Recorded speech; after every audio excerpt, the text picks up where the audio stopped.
Hello, hello, hello, hello, hello. Now, it is Wednesday again for the, I think, third week running. Um, yeah, I'm, my 5 day a week thing has kind of shifted from Monday to Friday to Tuesday, Tuesday, Saturday, to now Wednesday, Sunday. And that's because doing Wednesday to Sunday means that I want to have Monday as a break, and then I forget to do it on Tuesday again. So I'll try to go and all the way until Monday. So that means I'll do 6 days in a row and then have a break on Tuesday and then back on Wednesday. So today is day 26. Yes, day 26, because Sunday was day 25. And I've only got 2 readings today. I've got Exodus 16, 17 and 18, and I've got Ephesians 4. And Ephesians chapter 4 is quite short, but the Exodus ones are quite long. Not as long as day 25 though. So that's good. And here we go. Bread from heaven. And they journeyed from Elim, and all the congregation of the children of Israel came to the wilderness of Sin, which is between Elim and Sinai, on the 15th day of the 2nd month after they departed from the land of Egypt. Then the whole congregation of the children of Israel complained against Moses and Aaron in the wilderness.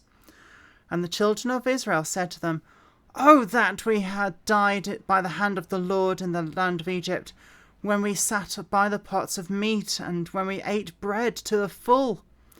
For you have brought us out into this wilderness to kill us, this whole assembly, with hunger." Then the Lord said to Moses, "Behold, I will rain bread from heaven for you, and the people shall go out and gather a certain quota every day, that I may test them whether they will walk with my law or not. And it shall be on the 6th day that they shall prepare what they bring in, and it shall be twice as much as they gather daily." Then Moses and Aaron said to all the children of Israel, "At evening you shall know that the Lord has brought you out of the land of Egypt, and in the morning you shall see the glory of the Lord, for he hears your complaints against the Lord. But what are we, that you complain against us?" Also Moses said, "This shall be seen when the Lord gives you meat to eat in the evening, and in the morning bread to the full. For the Lord hears your complaints which you make against him. What are we? Your complaints are not against us, but against the Lord." And then Moses spoke to Aaron, "Say to all the congregation of the children of Israel, come near before the Lord, for he has heard your complaints."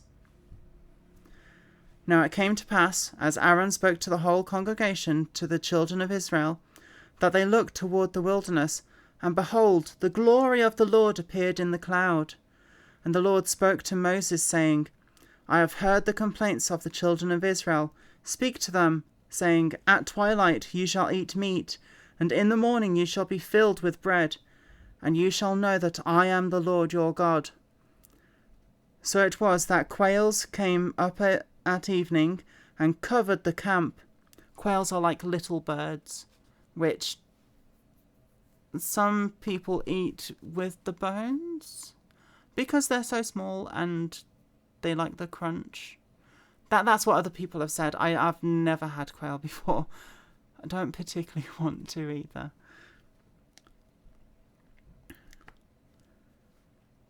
And in the morning the dew lay all around the camp, and when the layer of dew lifted, there, on the surface of the wilderness, was a small round substance as fine as frost on the ground. So when the children of Israel saw it, they said to one another, "What is it?" For they did not know what it was.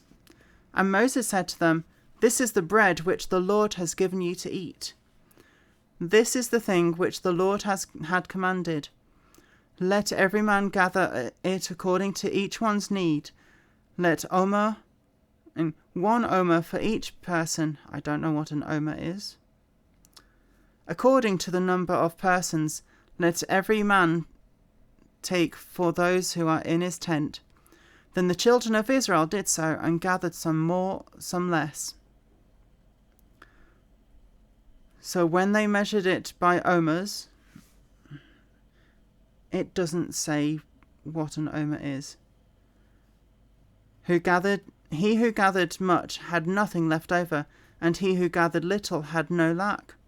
Every man gathered according to one's need. And Moses said, "Let no one leave any of it till morning." Notwithstanding, they did not heed Moses, but some of them left part of it until morning, and bread worms and stank. And Moses was angry with them. So they gathered it every morning, every man according to his need, and when the sun became hot, it melted. So it was on the 6th day that they gathered twice as much bread, 2 omers for each one. And the rulers of the congregation came and told Moses. Then he said to them, "This is what the Lord has said. Tomorrow is a Sabbath rest, a holy Sabbath to the Lord. Bake what you will bake today, and boil what you will boil, and lay up for yourselves all that remains to be kept until morning." So they laid it up until morning, as Moses commanded, and it did not stink, nor were there any worms in it. Then Moses said, "Eat that today, for today is a Sabbath to the Lord. Today you will find none of it in the field. 6 days you shall gather it, but on the 7th, the Sabbath, there shall be none." Now it happened that some of the people went out on the 7th day to gather, but they found none, just like Moses had said. And the Lord said to Moses, "How long do you refuse to keep my commandments and my laws? See, for the Lord has given you the Sabbath, therefore he gives you on the 6th day bread for 2 days. Let every man remain in his place. Let no man go out of his place on the 7th day." So the people rested on the 7th day. And the house of Israel called its name manna. And it says, literally, what? And it was like white coriander seed, and the taste of it was like wafers made with honey. Oh, that sounds nice. Then Moses said, "This is the thing which the Lord has commanded. Fill an omer with it, to be kept for your generations, that they may see the bread with which I fed you in the wilderness, when I brought you out of the land of Egypt." And Moses said to Aaron, "Take a pot and put an omer of manna in it, and lay it up before the Lord, to be kept for your generations." As the Lord commanded Moses, so Aaron laid it up before the testimony to be kept. And the children of Israel ate manna 40 years, until they came to an inhabited land. They ate manna until they came to the border of the land of Canaan. Now an omer is 1/10 of an ephah. I don't know what an ephah is. Water from the rock. Then all the congregation of the children of Israel set out on their journey from the wilderness of Sin, according to the commandment of the Lord, and camped in Rephidim. But there was no water for the people to drink. Therefore the people contended with Moses and said, "Give us water that we may drink." So Moses said to them, "Why do you contend with me? Why do you tempt the Lord?" And the people thirsted there for water, and the people complained against Moses and said, Why is it that you have brought us out of Egypt to kill us and our children and our livestock with thirst?" So Moses cried out to the Lord, saying, "What shall I do with this people? They are almost ready to stone me."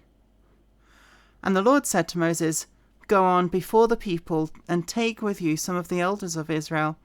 Also take in your hand your rod, with which you struck the river, and go. Behold, I will stand before you there on the rock in Horeb, and you shall strike the rock, and water will come out of it, that the people may drink." And Moses did so in the sight of the elders of Israel. So he called the name of the place Massah and Meribah, because of the contention of the children of Israel, and because they tempted the Lord, saying, "Is the Lord among us or not?"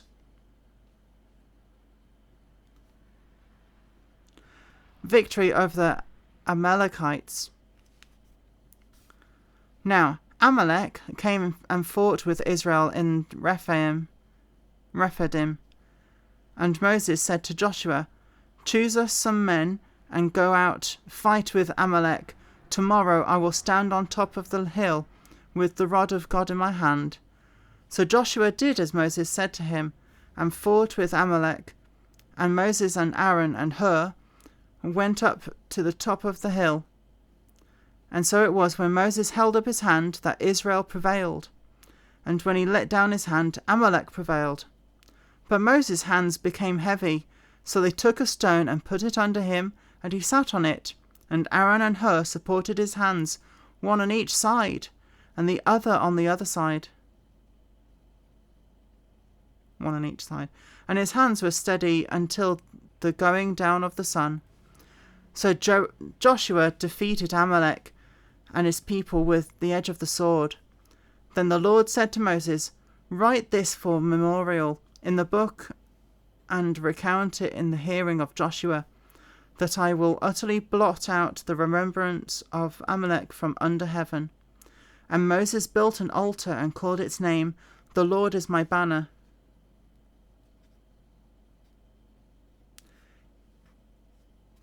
And it says in Hebrew, Nissi.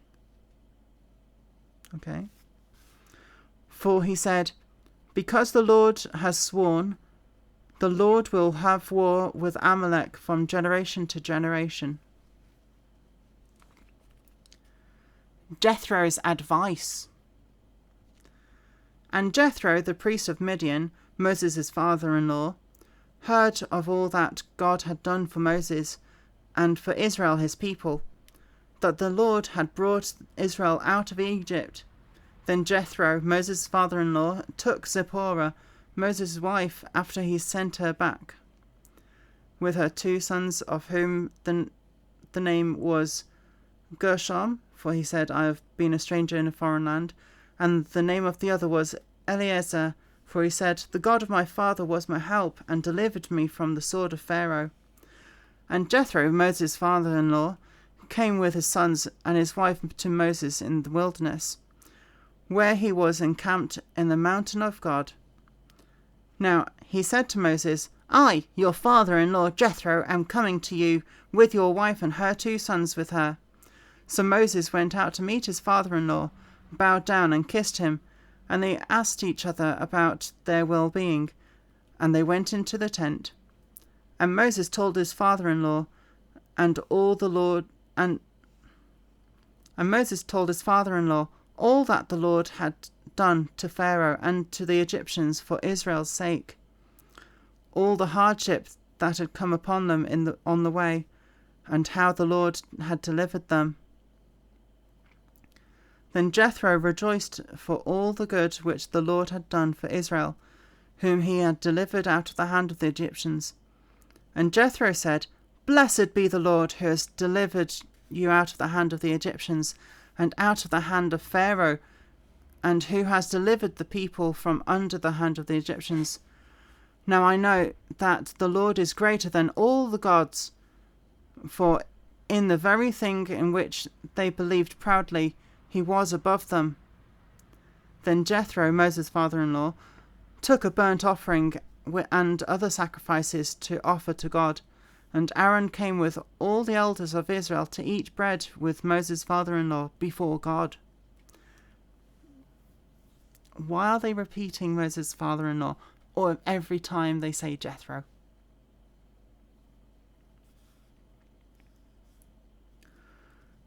And so it was on the next day that Moses sat to judge the people.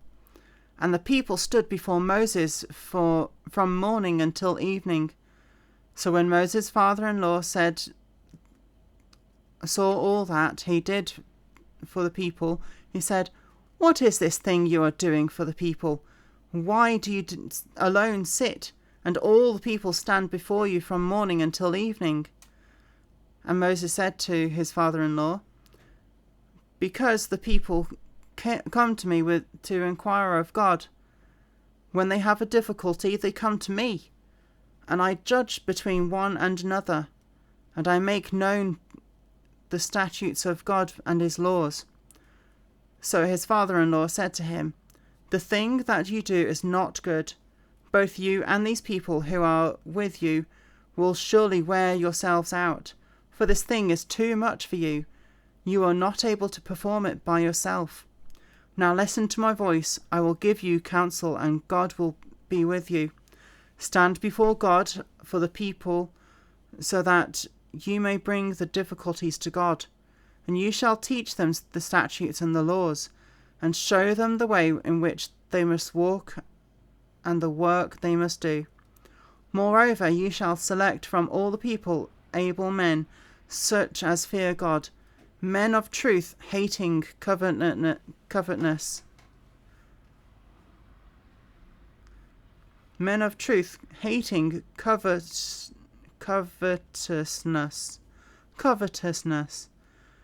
That's an unnecessary long word. It should be shortened. And place such over them to be rulers of thousands, rulers of hundreds, rulers of 50s, and rulers of 10s. And let them judge the people at all times. Then it will be that every great matter they shall bring to you, but every small matter they themselves shall judge. So it will be easier for you, for they will bear the burden with you. If you do this thing, and God so commands you, then you will be able to endure, and all this people will also go to their place in peace." So Moses heeded the voice of his father-in-law, and did all that he had said. And Moses chose able men out of all Israel, and made them heads over the people, rulers of thousands, rulers of hundreds, rulers of 50s, and rulers of 10s. So they judged the people at all times. The hard cases they brought to Moses, but they judged every small case themselves. Then Moses let his father-in-law depart, and he went his way to his own land.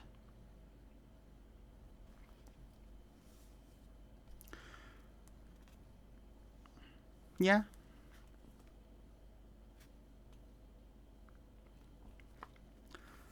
And that's why we have the law books in the Old Testament.